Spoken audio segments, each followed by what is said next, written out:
Good morning to all. आज इस video में हम बात करेंगे DElEd fourth semester science teaching या विज्ञान शिक्षण के बारे में, जो मॉर्निंग शिफ्ट में आपका पेपर हुआ है। इस पेपर में हम डिस्कस करेंगे ऑप्शन आपके कौन से करेक्ट हैं, वेरी शॉर्ट में आपको क्या करना है और शॉर्ट वाले पोर्शन में आपको क्या करना है। चलिए हम डिस्कस करते हैं।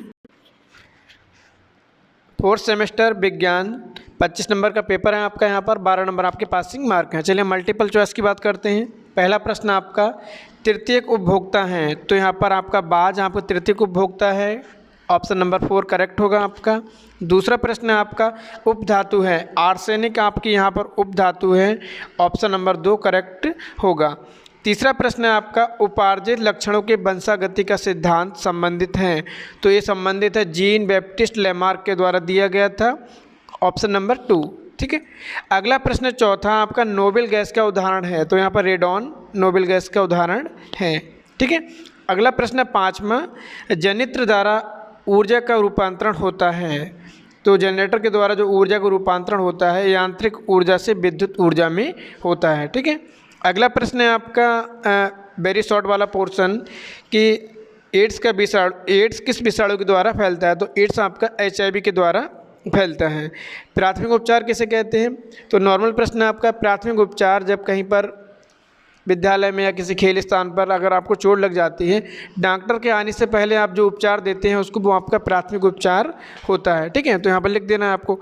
अयस्क से आप क्या समझते हैं, तो यहाँ पर 8वां प्रश्न है, जो अयस्क क्या होते हैं, एक रॉ मटेरियल होता है जिसमें खनिज तथा धातुएं अशुद्ध रूप में पाई जाती हैं, उसका हम शोधन करते हैं तो हमको धातुएं मूल रूप में प्राप्त होती। फॉर एग्जांपल बॉक्साइट से हमको एल्यूमिनियम प्राप्त होता है। ठीक है। अगला प्रश्न है अब नवा प्रश्न है आपका रुधिर कणिकाएँ कितने प्रकार की होती हैं, उनके नाम तथा किसी एक रुधिर कणिका की कार्य लिखिए।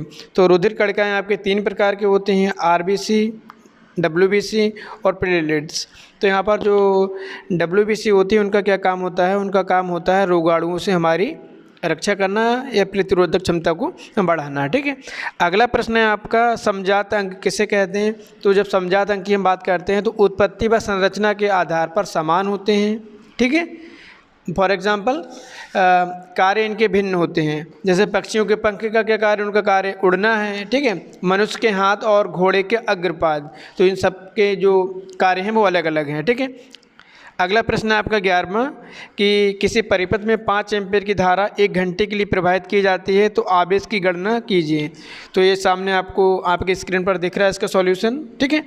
अगला प्रश्न बात करते हैं 12वें प्रश्न का। यहाँ पर जो आपका लघुत्तरीय प्रश्न है 2 नंबर में, यहाँ बात्या भट्टी का सचित्र वर्णन कीजिए। यहाँ पर बात्या भट्टी का आपको फिगर बना देना है। इसके बाद 13वें प्रश्न में हम बात करते हैं डार्विन का सिद्धांत को, जो उन्होंने दिया है अपनी बुक में द ओरिजिन ऑफ स्पीसीज में।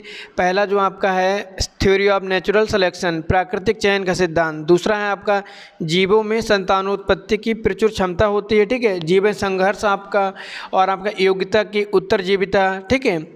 इस तरह से उन्होंने आपके सिद्धांत को बताया है, तो यहाँ पर लिख देना है आपको। अगला आपका मेंडलीव की आवर्त सारणी के लाभ और दोष लिखने हैं यहाँ पर। तो मेंडलीव की जो आवर्त सारणी है तो उसके लाभ क्या हैं, सही परमाणु भार ज्ञात करने में सक्षम है, आपके तत्वों के गुणों के अध्ययन में सुविधा आपको प्रदान करती हैं। दोष क्या हैं आपके, हाइड्रोजन का स्थान। ठीक है। हाइड्रोजन को पहले वर्ग में या क्षार में रखते हैं। ठीक, जैसे एग्जांपल क्षार लिथियम और सोडियम आपके, तो यहाँ पर क्या हाइड्रोजन को पहले वर्ग में धातु के साथ रखा गया है, जबकि इसके जो गुण हैं वो हैलोजन के साथ में मिलते हैं। ठीक है। तो ये आपके दोष हो गए। पारिस्थितिकी तंत्र के बारे में आपको लिखना है यहाँ पे। खाद्य जाल क्या होता है, जब कई खाद्य श्रृंखलाएँ मिलकर जिसका निर्माण करते हैं उसको हम खाद्य जाल कहते हैं। यहाँ पर आपको फिगर के माध्यम से बता देना है वहाँ पर। ठीक है। अगला प्रश्न आपका 16वां, दिए गए चित्र में A और B के बीच तुल्य प्रतिरोध की गणना कीजिए। तो इसका जो सॉल्यूशन है आपको स्क्रीन पर दिखाई देगा। ठीक है। जो आपको दिखाई दे रहा है ये आपका आंसर हो जाएगा। 17वां प्रश्न है आपका WBC और प्लेटलेट्स के संक्षिप्त कार्य लिखिए। तो यहाँ पर आपको बताना है कि WBC का क्या कार्य है और प्लेटलेट्स का क्या कार्य आपका है यहाँ पर। तो जब WBC की हम बात करते हैं, ठीक है, तो WBC क्या है, इसको हम ल्यूकोसाइड भी कहते हैं। क्यों, क्योंकि ये वाइट कलर के होती हैं, इनमें कोई कलर नहीं होता है। और क्या होता है, इनमें केंद्रक नहीं पाया जाता है, अगला आपका इसमें क्या होगा, इनका निर्माण अस्थि मज्जा या बोन मैरो में होता है, जिसका कार्य क्या होता है, रोगाणुओं से हमारी रक्षा करना। ठीक है। और जो प्लेटलेट्स आपके होते हैं उनका क्या कार्य होता है, इनका निर्माण भी अस्थि मज्जा में ही होता है, लेकिन इनका जो ये नष्ट कहाँ होती है, मृत्यु कहाँ होती है, प्लीहा में होती है। कार्य क्या होता है, रुधिर स्कंदन में इनकी महत्वपूर्ण भूमिका होती है। ठीक है। 18वां प्रश्न है आपका, अस्थिभंग से क्या होता है, अस्थिभंग क्या होता है, अस्थिभंग के विभिन्न प्रकारों को बताइए। तो यहाँ पर जो आपकी किसी कारणवश रोग दुर्घटना की वजह से आपकी अस्थि या हड्डी टूट जाती है, उसी को हम कहते हैं अस्थिभंग। तो अस्थिभंग आपकी कई प्रकार की होती है, तो यहाँ पर आपको 2-3 प्रकार डिफाइन कर देने हैं। ठीक है।